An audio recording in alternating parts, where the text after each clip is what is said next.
Yo yo yo la famille, j'espère que vous allez bien et que vous avez passé une excellente journée. Alors aujourd'hui, j'aimerais vous parler de qui? J'aimerais tout simplement vous parler de l'incroyable ascension de Dangote, l'homme le plus riche d'Afrique. Et je suppose que vous le connaissez vu que qu'on le voit un peu partout dans le monde et surtout dans le continent africain. Donc j'aimerais parler de lui parce que pour moi il fait partie de mes références, il fait partie aussi des références des grands entrepreneurs africains. Donc moi en tant que futur grand entrepreneur panafricain, j'aimerais mettre en avant ce dernier, rendre hommage à ce dernier parce que grâce à lui, il a motivé, il impacte des milliers de personnes de par sa façon de faire, de par sa détermination à aller jusqu'au bout. Et moi, personnellement, c'est quelqu'un qui m'impacte beaucoup dans beaucoup de choses, donc j'aimerais parler de lui. Alors, pour revenir à notre sujet, qui est Dangote? Dangote, c'est tout simplement un entrepreneur nigérian, né en 1957 au Nigeria.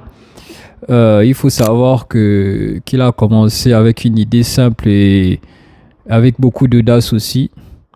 Il est d'abord issu d'une famille de commerçants, donc pour lui c'était facile pour lui de commencer l'entrepreneuriat. Donc grâce à son oncle, à 21 ans, il lance son premier business. Son premier business grâce à un prêt de son oncle.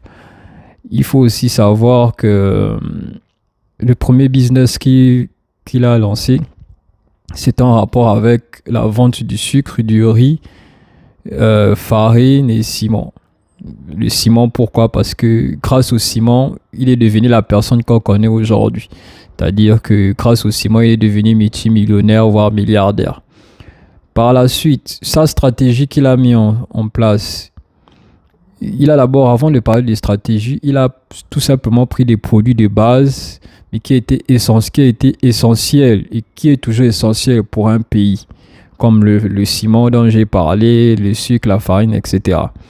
La stratégie qu'il a mis en place, c'est que au lieu de rester dans de l'importation, c'est-à-dire qu'il prend les produits de chez lui, qu'il importe, qu'il exporte même à l'extérieur, et ben pour lui, ça n'allait pas rentabiliser sur comment il voyait les choses. Vous voyez ce que je veux dire?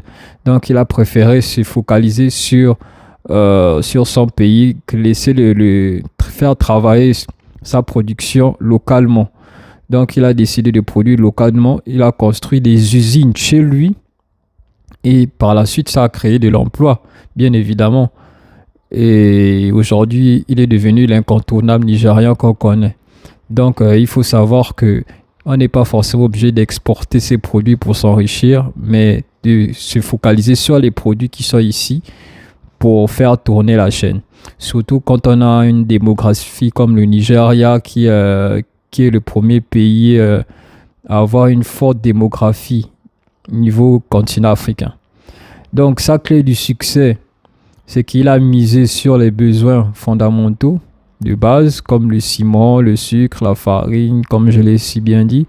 Il a réinvesti massivement dans ses propres entreprises. Donc, il a réinvesti dans ses entreprises. Il n'a pas cherché à réinvestir ailleurs, mais dans ses entreprises. Il a su contrôler toute la chaîne de la production à la distribution.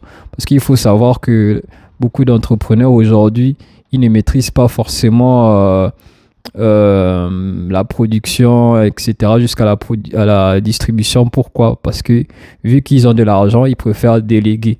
Et c'est en déléguant qu'on ne maîtrise pas les avantages et les inconvénients de son business. Donc lui, il a su maîtriser ça grâce à sa conscience, son intelligence. Il a su maîtriser ça afin de réapproprier, arranger où ça ne fonctionnait pas.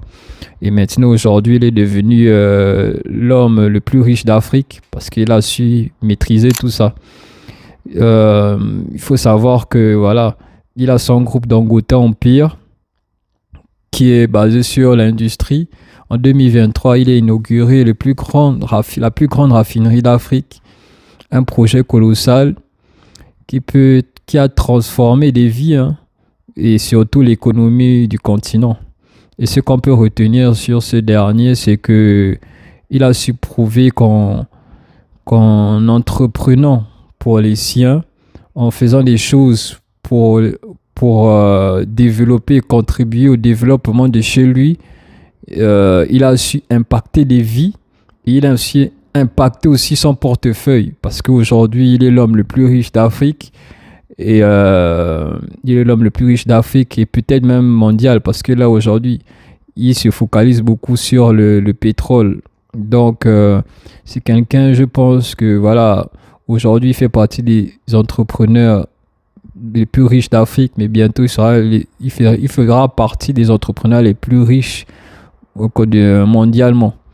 Donc, moi, j'aimerais dire à toutes ces personnes-là qui essaient de vouloir entreprendre, qui entreprennent déjà de, comment dire ça, de s'inspirer de ces derniers afin de faire des choses extraordinaires. Moi, pour l'instant, je me bats pour être la meilleure version de moi-même en essayant d'investir, d'économiser, de m'informer aussi et créer aussi des business, des stratégies afin de pourquoi pas devenir le futur Dangote d'Afrique. Voilà, d'Afrique et mondialement aussi. Parce que je ne vise pas que l'Afrique, je vise le monde, moi. Je vise l'international. Donc, soyons focus, soyons disciplinés parce que, comme je dis toujours, quand la motivation meurt, c'est la discipline qui renaît. Donc, mettons plus en avant la discipline que la motivation afin de devenir le futur Dangote de ta famille, de ton pays, etc. Donc, c'est un peu ça.